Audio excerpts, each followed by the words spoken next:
اور اس پہ ٹیکس ویکس نہیں لگتا، لیکن یہ ٹیکس اس کے لیے کافی ہے. یعنی اگر پچھلا دور دیکھ لیں، اس دور میں کسی ایک دور میں بتائیں کہ روٹی کی قیمت کم ہوئی ہو، کسی ایک دور میں بتائیں کہ پیاز کی قیمت کم ہوئی ہو. وقتی طور پہ چیزیں اوپر نیچے ہوتی رہتی ہیں، لیکن اس کا جو اوور آل بجٹ ہے اور اوور آل وہ ہے، تو وہ تو اب بات بھی نہیں کر سکتا. وہ اتنا ٹینس ہے کہ وہ نہ ان کو جواب دے سکتا ہے نہ ان کو جواب دے سکتا ہے. اور یہ جو سچویشن ہے یہ بہت زیادہ خوفناک سچویشن ہوتی ہے کہ جب آپ کا نظام پر سے اعتبار اٹھتا چلا جائے. یہ جب وہ دیکھتا ہے، ظاہر ہے ٹیلی ویژن ہر کوئی دیکھتا ہے، کہیں ہوٹل میں بیٹھ کے دیکھتے ہیں، کہیں اور دیکھتے ہیں، تو اسے ڈپریشن ہوتا ہوگا کہ یہ لوگ جو بات کرتے ہیں غریب کی، اس کی بات کرتے ہیں، یہ لوگ خود کون سی گاڑیوں میں بیٹھ کے جاتے ہیں، کس طریقے سے لمبی لمبی پروٹوکولز، اور یہ کوئی ایک وقت کی کہانی نہیں ہے. اب آ جائیں اس بات پہ. مسئلہ یہ ہے کہ یہ سری لنکا بنتا نہیں بنتا، آپ کو یہ عدم اعتماد کی ضرورت کیوں پیش آئی؟ اور اگر مسئلہ صرف معاشی تھا تو صرف معیشت پہ زور دینا چاہیے تھا. یہ جو باقی ریفارمز کرنے آپ بیٹھ گئے، باقی چیزیں کرنے بیٹھ گئے، اس کی کیا ضرورت تھی؟ سری لنکا بننے والا تھا نا پاکستان آپ کے نقطۂ نظر سے، تو کسی اور چیز کی ضرورت تھی اس کے بعد؟ سری لنکا اگر بننے جا رہا تھا تو یہ کیبنٹ 5 یا 6 لوگوں پر مشتمل ہونی چاہیے تھی.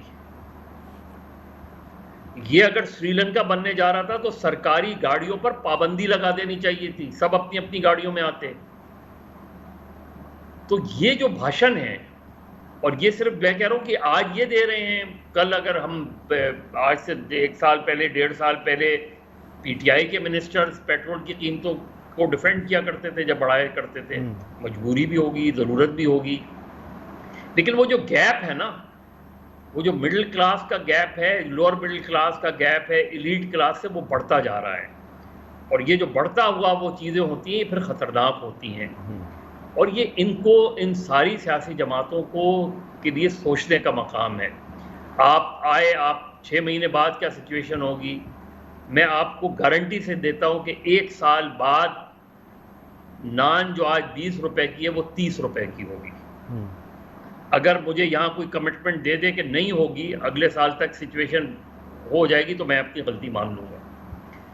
مہنگائی میں نے اس ملک میں کم ہوتے ہوئے نہیں دیکھی، بڑھتے ہوئے دیکھی ہے. اس لیے کہ اس کا بہت زیادہ تعلق ایڈمنسٹریٹو میجر سے ہے، گورننس سے ہے. یہ جو تعلق ہے، دوائیں جو مہنگی ہوتی ہیں، جہاں حکومت مہنگی کرتی ہے وہ تو اپنی جگہ ہے. جو ڈرگ انسپیکٹرز ہوتے ہیں، جو فوڈ انسپیکٹرز ہوتے ہیں، اور بارہا میں یہ بات کہتا ہوں کہ بہت سی چیزیں ایڈمنسٹریٹولی ٹیکل ہو سکتی ہیں، نہیں کرتے. جو فوڈ انسپیکٹر ہے وہ جا کے سب کے بھتے بندھے ہوئے ہیں، جو ڈرگ انسپیکٹر ہے اس کے بھتے بندھے ہوئے ہیں، تو وہ وصول تو آپ سے کیا جاتا ہے. اب یہ سپر ٹیکس کا وہ ٹرکل ڈاؤن افیکٹ کہاں آئے گا؟ عام آدمی پر آئے گا سر. جس فیکٹری پہ، جس انڈسٹری پہ آپ لگائیں گے یہ ٹیکس، وہ کس سے وصول کرے گا؟ کس کی چھانٹی کرے گا وہ؟ مجھے نہیں، میں تو ماہر معاشیات نہیں ہوں، لیکن جو گراؤنڈ پہ سچویشن نظر آ رہی ہے، as a democrat, as a once student activist, انتہائی ڈپریسنگ ہے جی. اور اسی لیے میں نے کہا کہ ان سے آپ گفتگو کر لیں تو بہتر ہے ان سے، کیونکہ مجھے to be very honest I am very disappointed. Mazhar صاحب، اکثر لوگوں کا یہی حال ہے اس وقت کے جو صورتحال ہم دیکھ رہے ہیں. آپ کو یاد ہے کہ میں وقتاً فوقتاً انہی ایشوز کو کور کرتا رہا ہوں. ایک طویل عرصہ میں نے گزارا ہے کہ ایڈمنسٹریٹو معاملات، سوشو اکنامک ایشوز کو میں اٹھاتا رہا ہوں، اور میں نے ہمیشہ اس کو ہائی لائٹ کیا ہے. لیکن بدقسمتی کی بات یہ ہے کہ اب ہماری اشرافیہ کو، ہمارے صاحب اقتدار لوگوں کو اس سے فرق ہی نہیں پڑتا کہ کہاں کتنی کرپشن ہے، کہاں بد انتظامی ہے، اسے کیسے ٹھیک کیا جائے. جو چل رہا ہے ویسے چل رہا ہے. تو علی گوہر بلوچ صاحب، یہ مشکل فیصلے تھے. ایڈمنسٹریٹولی آپ کو ٹھیک کرنا تھا. نیچے جو ایک عام آدمی کے ساتھ ہوتی ہے نا کہ کس طرح سے اس کو 2 نمبر چیزیں بیچی جاتی ہیں، کس طرح سے اسے ہورڈنگ کا شکار، جو مہنگائی آپ نے کر دی وہ تو کر دی، لیکن اس کا جو اور زیادہ افیکٹ ہوتا ہے اس کو کنٹرول کرنا تھا. اب آپ بتائیں، آپ کا اتحاد ہے پیپلز پارٹی کے ساتھ، پیپلز پارٹی کی جو یہ حکومت ہے، جب آج سے 2007-2008 میں کراچی کا میئر جو ہے وہ نیوز ویک کے پیج پر تھا، دنیا کا بہترین میئر تھا. آج 2022 ہے، پاکستان کا سب سے بڑا شہر، سندھ کا سب سے ایڈوانس شہر، دنیا میں تیسرے یا چوتھے نمبر پر بدترین شہر ہے اس وقت رہائش کے حساب سے. تو یہ پرفارمنس ہے، اس کے ساتھ آپ کیسے آگے بڑھیں گے اور کیسے آپ لوگوں کو یقین دلائیں گے کہ آپ نے مشکل فیصلے کیے ہیں؟ سر مسعود رضا، گزارش یہ ہے کہ ایک تو جب آپ ٹائم دیتے ہیں تو اس میں آپ سے یہ ضرور ریکویسٹ کروں گا کہ ٹائم آپ ایکول نہیں دیتے.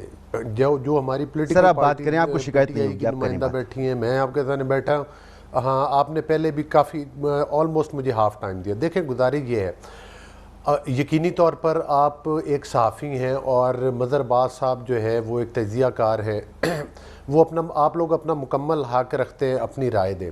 لیکن المیہ یہ ہے کہ جن چیزوں کا ذکر، جن برائیوں کا ذکر، جن میں سمجھتا ہوں کہ معاشرے کی خامیوں کا ذکر مظہر عباس صاحب کر رہے ہیں، وہ پھر ہر شعبہ زندگی میں ہے. وہ صحافت میں بھی ہیں، وہ عدلیہ میں بھی ہیں، وہ اسٹیبلشمنٹ میں بھی ہیں، وہ سیاستدانوں میں بھی ہیں. پھر یہ بھی ایک زیادتی ہے کہ صرف ایک شعبہ کی اور ایک پارٹی کی چیزیں گنوائی جاتی ہیں. اور جن لوگوں نے 4 سال ملک میں سیاسی انتشار پھیلایا، جن لوگوں نے ووٹ چوری کیے، جن لوگوں نے پاکستان میں کرپشن کے نئے ریکارڈ قائم کر کے جو ہے پاکستان کو تباہ و برباد کیا، ان کے اوپر کلیئرلی الفاظ نہیں بولے جاتے. معذرت کے ساتھ، جس طرح سے کہ مظہر عباس صاحب اور آپ پورا حق رکھتے ہیں کہ میری باتوں سے اتفاق کریں یا نہ کریں، میں بھی مکمل حق رکھتا ہوں کہ میں مظہر صاحب کی اور آپ کی باتوں سے اتفاق کروں یا نہ کروں. دوسری گزارش میں یہ کرتا ہوں کہ ابھی جب آپ نے جو ہے سوال یہ پوچھا تھا ہماری کولیگ سے کہ ان کی کارکردگی کے بارے، انہوں نے اپنی کارکردگی نہیں بتائی، وہی چند ڈھکوسلے گنے ہوئے کہ یہ ہو گیا تھا، وہ ہو گیا تھا، ہماری وہ برائیاں کر رہی تھیں. میں آپ ہی سے بات کر رہا ہوں، کسی اور سے نہیں کر رہا. میں صرف عرض کرنا چاہ رہا ہوں، آپ نے کرپشن کے ریکارڈ کی بات کی. میں دیکھیں وقت محدود، اس کرپشن کے جو انہوں نے ریکارڈ قائم کیے، یہ آپ کا 4تھا مہینہ ہے. سر کوئی ایک تو آپ کیس بنا کے لائیں نا کہ یہ کرپشن کے ریکارڈ سے کہیں تو میں اسی طرف آ رہا ہوں چونکہ ٹائم مختصر ہے. دیکھیں، گزارش یہ ہے ہماری پارٹی کا اور ہماری لیڈرشپ کا اور میرا بھی یہ موقف ہے کہ عمران احمد نیازی پہلے بھی اس سسٹم کا لاڈلا تھا، آج بھی اس سسٹم کا لاڈلا ہے. یہی وجہ ہے کہ اس سے کسی نے نہیں پوچھنا کہ تم نے ادویات سے اربوں روپے کما کے اپنے حواریوں کے ذریعے اس کی قیمتیں کیوں بڑھائیں. تم نے چینی اور آٹے کے اوپر کہا تھا نوٹس لوں گا، اس کا نوٹس کیا تھا کہ صرف شہباز شریف اور حمزہ شہباز کے خلاف صرف کیسز بنانا. کیا خسرو بختیار اس نظام کا حصہ نہیں تھا جو اس کے اندر بیٹھا ہوا تھا؟ اس کو تو آج تک کسی نے نہیں گرفتار کیا. ان لوگوں کے تو کسی نے جو BRT پشاور میں اربوں روپے کے گھپلے ہوئے اور یہ اس کے بعد جناب وہ بیٹھے رہے اسٹے آرڈر کے پیچھے چھپ کر، اور آج تک کسی نے احتساب نہیں کیا، ان پر تو کوئی ذکر نہیں کیا جاتا. جو انہوں نے بلٹ پروف گاڑیاں اپنے وزراء کے لیے لیں، ہم نے تو اپنے ٹائم میں آ کر بین لگایا ہے کہ کوئی نئی گاڑی نہیں خریدے گا کوئی وزیر. انہوں نے بلٹ پروف لینڈ کروزر خریدی اور ادھر ایک طرف ڈرامہ رچایا کہ وزیر اعظم ہاؤس کی، آپ کو یاد ہے، بھینسیں تک نیلام کی گئی تھی. مقصد یہ ہے کہ یہ جو لٹو اور پھٹو والا ٹولہ تھا، اس کا پاکستان میں آیا کوئی نظام ہے کہ جو ان کا بھی احتساب کر سکے گا؟ دوسری بات یہ ہے کہ ابھی نیب پر بات ہوئی تھی، میری گزارش سن لینا، نیب پر بات ہوئی تھی کہ نیب بند کر دے. عمران احمد نیازی صاحب کہتے ہیں بھائی بات یہ ہے کہ نیب کو تو جو ڈکٹیٹرز نے بنایا اور سب پوری دنیا جانتی ہے کہ پولیٹیکل انجینئرنگ کے لیے بنایا. خواجہ سعد رفیق کی بیل والے کیس میں آپ تمام لوگوں کو ریمارکس یاد ہیں جو اعلیٰ عدلیہ نے بھی کہے کہ نیب کو طاقت کے ٹول کے طور پر استعمال کیا جاتا ہے، نیب کو وفاداریاں بدلنے کے لیے استعمال کیا جاتا ہے، نیب کو پارٹیاں توڑنے اور بنانے کے لیے استعمال کیا جاتا ہے. یہ باتیں میں نے نہیں کی، یہ عدلیہ نے کی. اس کا مطالبہ صحافت کے پلیٹ فارم پر سے بھی آیا کہ ان میں ترمیم کی جائیں. ان کا مطالبہ وکلا برادری نے بھی کیا کہ اس میں ترمیم کی جائیں. سر ہم نے اس کو بہتر بنانے کی بات کی ہے، اس کو اڑا دینے کی بات نہیں کی. کالے قانون ہے جس میں کسی کو مجھے بات سنیں، طلب کرے اگر تم سے علاج صاحب اختیار ہو آگ لگا دیا کرو. میری گزارش سن لینا. آپ نے اچھا شاعری کرنا ضرور آسان کام ہے, عملی طور پر کچھ کرنا مشکل ہے. اساتذہ کو, وائس چانسلر کو ہتھ کڑیاں لگا کر عدالتوں میں پیش کیا گیا, لوگوں نے خودکشیاں کی اس نیب کی کسٹڈی میں رہتے ہوئے. بات یہ ہے کہ احتساب کریں, سب کا کریں, لیکن جب آپ احتساب کی بات کرتے ہیں تو پھر کرونا کے اس فنڈ کی بھی کریں جو اربوں روپے باہر سے آئے. اور سر میں تو عرض کر رہا ہوں آپ سے ہاتھ جوڑ کر کہ آپ حکومت ہیں, کریں نا, دکھائیں نا, آپ دکھائیں. بھائی ہم حکومت ہیں, ہم نیب نہیں ہیں, ہم حکومت ہیں. آپ بے بس ہیں اندلی بابا صاحب, آپ لوگ ابھی بھی سسٹم کے لاڈلے ہیں, اور یہ جو حکومت ہے یہ ابھی بھی بے بس ہے. ہم حکومت ہیں اندلی بابا صاحبہ, ابھی بھی آپ لوگ جو ہیں سسٹم کے لاڈلے ہیں اور یہ بے بس ہیں, آپ کے خلاف کچھ کر نہیں پا رہے. دیکھیں اس سے بڑا اعتراف کیا ہو سکتا ہے کہ ان کو 4 مہینے میں ایک پیسے کا کیا کوئی کیس ہی نہیں ملا ہمارے وزیروں پہ کرپشن کا. کیونکہ دیکھیں آپ نے خود کہا, ہمارے اینالسٹ نے بھی کہا کہ آتے انہوں نے کیا کیا, انہوں نے تو نیب اور الیکٹرل ریفارمز بند کیے. اگر یہ آتے اور یہ ملک کے لیے 3 مہینے 4 مہینے کچھ کرتے, سب سے پہلے تو یہ پوری کیبنٹ لے کے ایک کرمنل کانوکٹ کے پاس 2 کرمنلز بیٹھے ہوئے ہیں جس کو اسٹیٹ وانٹڈ ہے, اشتہاری ہے اور مجرم ہیں وہ. سپریم کورٹ نے ان کو کہا کہ بے ایمان, بددیانت اور جھوٹے ہیں. وہاں ساری کیبنٹ لے گئے, ان کانوکٹس کے بیچ میں بیٹھ کے پاکستان کی اکنامک پالیسی کا ڈیسیشن ہو رہا ہے. 1.5 مہینے کچھ نہیں کیا. اس کے بعد واپس آئے, 5 دورے کیے, اپنے باتھ روم پہ کروڑوں روپے لگائے, اور اس کے بعد tax, super tax, professional tax, income tax, ٹیکسوں کی بھرمار کر دی. اب بیٹھ کے نیب بند کر کے بیٹھے ہوئے ہیں اور یہ سمجھتے ہیں کہ آپ, ہم سب اور 22 کروڑ عوام جو ہیں وہ اندھے ہیں, بہرے ہیں, ان کو نہیں پتا کہ یہ کس لیے آئے ہیں, کس کی ایما پہ آئے ہیں, کس کے کہنے پہ آئے ہیں اور کیا کرنے آئے ہیں. لیکن بات یہ ہے کہ یہ ہے تو بہت مشکل وقت پاکستان کے لیے بھی, اور اسپیشلی ہماری جماعت کے لیے بہت مشکل وقت ہے. جو کچھ ہو رہا ہے اس وقت ہمارے بائی الیکشنز کے اندر, جس طرح سے یہ لوگ, میرے پہ آپ سوچیں مسعود 6 کیسز ہیں, 4 کیسز میرے پہ دہشت گردی کے ہیں, 1 کیس میرے پہ قتل کا ہے. آپ سوچیں کہ میں قاتل ہوں اور میں دہشت گرد ہوں. 1 کیس انہوں نے میرے پہ 7-8A کا کیا ہوا ہے دہشت گردی کا, جو کہ ہائیسٹ ہے وہ. اور سارا وقت میں ایک عدالت سے دوسری عدالت, اور اپنی یہ مجھے بتائیں کہ یہ میرے جیسا بندہ یا کوئی ایسا ایویڈنس مجھے بتا دیں کہ میں نے یا ڈاکٹر یاسمین نے یا کسی اور نے کوئی مکھی بھی ماری ہو, اور آپ الٹا چور کوتوال کو ڈانٹے کہ آپ یہ کر رہے ہیں. اچھا مجھے بریک لینا پڑے گا, ایک بریک لینا ہوگا. دلیپ صاحبہ, بریک کے لیے مجھے کہا جا رہا ہے اب آپ پر دہشت گردی کے مقدمے, ڈاکٹر یاسمین راشد دہشت گردی کے مقدمے, الفاظ نہیں ہے کہ اس پر کیا کہوں میں. ایک بریک مجھے لینا ہے, بریک کے بعد گفتگو آگے بڑھاتے ہیں. Welcome back. اور وقت میرے پاس ختم ہو چکا ہے. مظہر عباس صاحب بہت شکریہ آپ کا, اندلی بابا صاحب آپ کا بہت شکریہ, علی گوہر بلوچ صاحب آپ کا بہت شکریہ, خرم شہزاد صاحب پروگرام میں شامل تھے. اور اگر یہ حکومت یہاں پر بے بسی کا اظہار کرتی ہے کہ اس کے پاس اختیار نہیں ہے, ابھی بھی عمران خان لاڈلے ہیں اس سسٹم کے, تو شاید عوام یہ بات نہ مانے. اجازت دیجیے, اللہ حافظ.